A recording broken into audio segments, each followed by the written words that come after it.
Hello बच्चों, चलिए शुरू करते हैं। प्रश्नावली 1.2 का प्रश्न संख्या 2 देखते हैं क्या है। पूर्णांकों के निम्नलिखित युग्मों के एचसीएफ और एलसीएम ज्ञात कीजिए तथा इसकी जांच कीजिए कि दो संख्याओं का गुणनफल बराबर है एचसीएफ गुना एलसीएम। हमें यहाँ पे कुछ संख्याएं दे रखी हैं जोड़े के रूप में, दो संख्याएं। हमें इनका पहले एचसीएफ और एलसीएम ज्ञात करना है और बाद में दिखाना है कि इन दोनों संख्याओं का गुणनफल बराबर होता है एचसीएफ और एलसीएम के गुणनफल के। ठीक है, तो चलिए देखते हैं कैसे करेंगे। सबसे पहले पार्ट में हमें देखो दो संख्या दे रखी हैं 26 और 91। इसका हमें एचसीएफ और एलसीएम ज्ञात करना है। ठीक है, तो एचसीएफ और एलसीएम कैसे ज्ञात होगा हमारा, इनके अभाज्य गुणनखंड कर लो बच्चों। 26 के अभाज्य गुणनखंड करेंगे तो पहले किस पे जाएगा, 2 पे। 2 एकम 2, 2 तिया 6। फिर किस पे जाएगा, 13 पे। 13 एकम 13 हो गए। बिल्कुल आसान से थे अभाज्य गुणनखंड इसके। तो फिर 91 के कर लो। 91 के करेंगे तो यहाँ पे किस पे जाएगा, 7 पे। 7 एकम 7, 7 तिया 21। फिर 13 पे जाएगा, 13 एकम 13।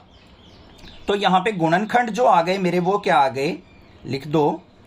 गुणनखंड 26 के जो गुणनखंड आए हैं बच्चों, वो क्या आए हैं, 2 गुना में 13।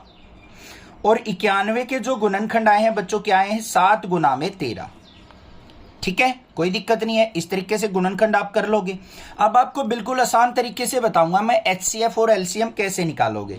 तो यहां पे क्या लिखेंगे, एचसीएफ, ठीक है, लघुत्तम समावर्तक होता है हमारा एलसीएम और महत्तम समावर्तक होता है हमारा एचसीएफ। तो एचसीएफ कैसे निकलता है, जो भी हमारे गुणनखंड आए हैं ना बच्चों, जो दोनों के गुणनखंड में साझा हो, जो दोनों के गुणनखंड में संख्या हो, वो हमारा क्या होता है, एचसीएफ होता है। अब देखो 2 इसमें तो है, इसमें नहीं है, तो इसको नहीं लेंगे हम। 13 ऐसी संख्या जो दोनों में है, तो एचसीएफ क्या हो जाएगा हमारा, 13। आगे बात समझ में। अब एलसीएम निकालना सीख लो, कैसे निकलेगा। एलसीएम कैसे निकलता है, जो भी संख्याएं इसके अंदर दे रखी हैं हमारी, 2 और 13 दे रखी है, इसकी संख्याओं को लिख लो 2 गुना 13।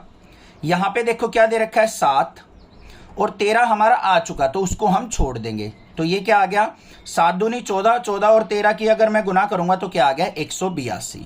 तो मेरे पास एचसीएफ आ गया, एलसीएम आ गया। समझ में आई बात। क्या कहा मैंने, एलसीएम में जो दोनों में साझा हो उसको एक बार लेना है, बाकी जो संख्याएं बच गई उनको भी लेना है।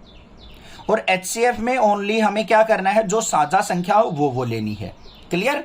अब देखो उसने क्या कहा था, दो संख्याओं का गुणनफल बराबर है एचसीएफ गुना एलसीएम। तो इसको हमें हल करना है। तो यहां पे क्या लिखेंगे हम, दो संख्याओं का गुणनफल बराबर दिखाना है हमें किसके, एचसीएफ गुना एलसीएम के। तो देखो दो संख्याओं का गुणनफल मतलब कौन कौन सी दो संख्या थी हमारी, 26 गुना 91 बराबर है एचसीएफ कितना है हमारा यहाँ पे, 13 गुना में 182। अब इनका गुणनफल देख लेते हैं। 26 की और 91 की अगर मैं गुना करूं तो आ जाएगा मेरे पास 2366। और इनकी भी गुना करूं, 13 दूनी 26, ये आ जाएगा मेरे पास यहाँ पे 6, 6, 3 और 2, 23। ये आ गया 2366। और यहाँ पे एचसीएफ और एलसीएम की गुना भी क्या आ गई, 2366। तो यहाँ पे क्या हो जाएगा, ये प्रूव हो गया। समझ में आ गई बात, कोई दिक्कत नहीं है। अब इसके दूसरे पार्ट पे चलते हैं।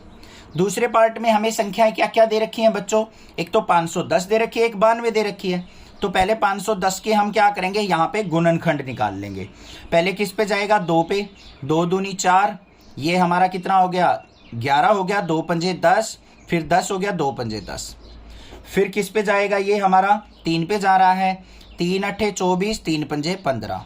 फिर 5 पे जाएगा, 5 एकम 5, 5 सत्ते 35। फिर 17 पे 17 एकम 17। हो गए 510 के गुणनखंड।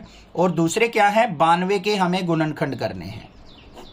92 के गुणनखंड देखो, पहले किस पे जाएगा, 2 पे। ये क्या आ गया, 2 चौके 8, 2 छिक 12।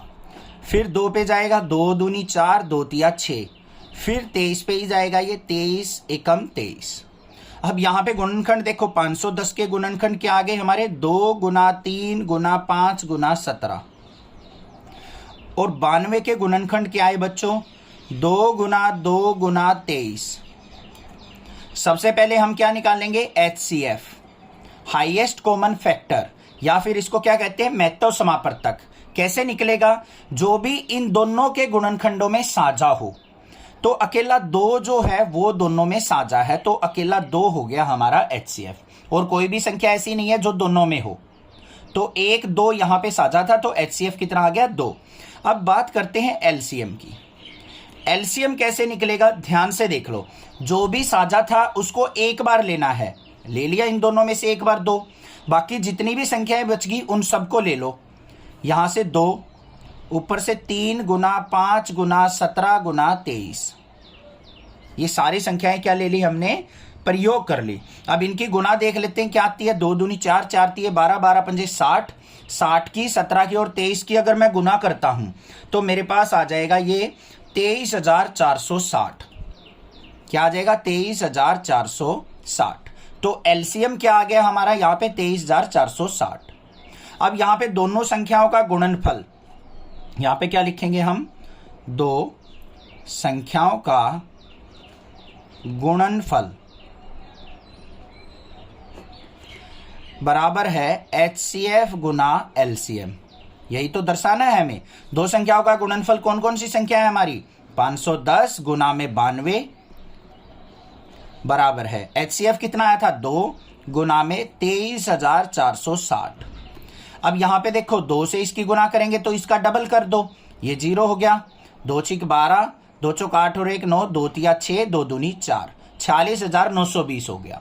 अब यहां पे गुना करेंगे तो ये पीछे 0 तो हमारा ऐसे की ऐसे रहेगा। 92 की और 51 की गुना करेंगे तो ये कितना हो गया? 4,692। तो देखो दोनों जो है हमारी, ये लेफ्ट वाली साइड भी और राइट वाली साइड भी बराबर आ गई। तो इसका मतलब क्या हो गया? 2 संख्याओं का गुणनफल हमेशा बराबर होता है HCF गुना LCM के। हो गया सिद्ध। ठीक है, अगले पार्ट में देखते हैं। तीसरे में क्या दे रखा है? 336 और 54।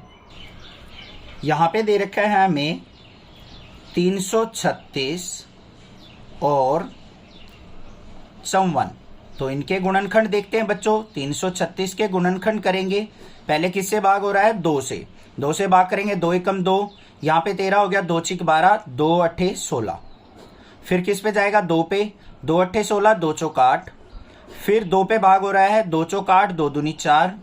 फिर 2 पे भाग हो रहा है, ये 21 आ गया। फिर 3 पे भाग हो रहा है, 3 सत्ते 21। फिर 7 से भाग होगा, 7 एकम 7। सारे के सारे अभाज्य गुणनखंड आ गए। ऐसे ही हम किसके निकालेंगे बच्चों? 54 के। पहले 2 से भाग होगा तो 2 दूनी 4, 2 सत्ते 14। फिर 3 पे जाएगा, 3 नीम 27। फिर 3 पे जाएगा, 3 तिया 9। फिर 3 पे जा रहा है, 3 एकम 3। आ गए। तो यहाँ पे देखो 336 के जो अभाज्य गुणनखंड क्या आए हैं? 2 गुना 2 गुना 2 गुना 2 गुना 3 गुना 7। और 54 के जो गुणनखंड आए हैं वो क्या आए हैं? 2 गुना 3 गुना 3 गुना 3। ये आ गए हमारे गुणनखंड इनके। अब देखो मैंने HCF LCM निकालने का एक तरीका बताया था, एक और तरीका बताता हूं आपको। ठीक है, जो भी ये आए हैं इनको गुणनफल के रूप में लिख लो। 336 के गुणनखंड क्या आए हैं? 2 की घात क्या हो जाएगा? कितने बार है? 4 बार, तो 2 की घात 4 गुना में 3 गुना 7। 54 देखो 2 अकेला है, 3 की घात 3, और यहाँ पे 7 की संख्या तो है ही नहीं। अब बात करते हैं यहाँ पे HCF की। HCF का मतलब क्या होता है? न्यूनतम घात। क्या होता है? न्यूनतम घात। अब देखो 2 की न्यूनतम घात कौन सी है? ये वाली, तो ये ले लिया। 3 की न्यूनतम घात कौन सी है? ये ले लिया। 7 तो लेंगे ही नहीं क्योंकि वो तो अकेला है। तो यहाँ पे 3 दूनी 6 क्या आ गया हमारा? HCF। दूसरा तरीका क्या बताया था मैंने? दोनों में साझा देख लो। यहाँ पे 2 साझा था और एक 3 साझा है। बस यही 2 संख्या साझा थी, तो दोनों साझा में से एक एक ले लेते हैं HCF निकालते टाइम। समझ में आ गया? LCM देख लो बच्चों क्या होगा। LCM क्या होता है हमारा? अधिकतम घात। क्या होता है? अधिकतम घात। देखो 2 की घात यहां 4 है, यहां 2 की घात 1 है, तो अधिकतम कौन सी हुई? 2 की 4। यहां पे इन दोनों में अधिकतम कौन सी हुई? 3 की 3। और जो संख्या बच गई वो भी लेते हैं हम LCM में। अब इसका हल देख लेते हैं। 2 की घात 4 कितना हो गया? 2 दूनी 4 दूनी 8 दूनी 16। 3 तिया 9 तिया 27। गुना में 7। 16, 27 और 7 की अगर मैं गुना करूं तो मेरे पास कितना आ जाएगा, ये 3024 आ जाएगा। ये आ गया एलसीएम और एचसीएफ। समझ में आ गया। अब हमने क्या दिखाना है, यहां पे दो संख्याओं का गुणनफल बराबर है एचसीएफ गुना में एलसीएम। ये सूत्र भी होता है, आपको याद रखना है। दो संख्याओं का गुणनफल कौन कौन सी संख्या थी, 336 गुना में 54 बराबर है किसके आना चाहिए, एचसीएफ कितना था, 6 गुना में 3024। अब 54 की और 336 की गुना करता हूं मैं, तो ये मेरे पास आ जाएगी 18144। और यहां पे देखेंगे इनकी गुना, 6 चौक 24, 2 हासिल, 6 दूनी 12 और 2 14, ये आ गया 6 तिये 18। तो यहां पे देखो दोनों साइड क्या आ गई, बराबर। तो ये सिद्ध हो गया, यहां पे दो संख्याओं का गुणनफल बराबर होता है एचसीएफ गुना एलसीएम। तो यहां पे क्या हो जाएगा, हेंस प्रूव्ड। आई होप समझ में आ गया पर्सन, बिल्कुल अच्छे से ध्यान से समझाया मैंने। कोई भी दिक्कत लगे आप मुझसे पूछिए, अदरवाइज चैनल को सब्सक्राइब जरूर कर दीजिए अगर आपको नेक्सा क्लासेस चैनल से सपोर्ट मिलती है तो, क्योंकि आने वाली क्लासेस की वीडियो भी आपको नेक्सा क्लासेस पे मिल जाएंगी। Thank you students for watching Nexa classes video.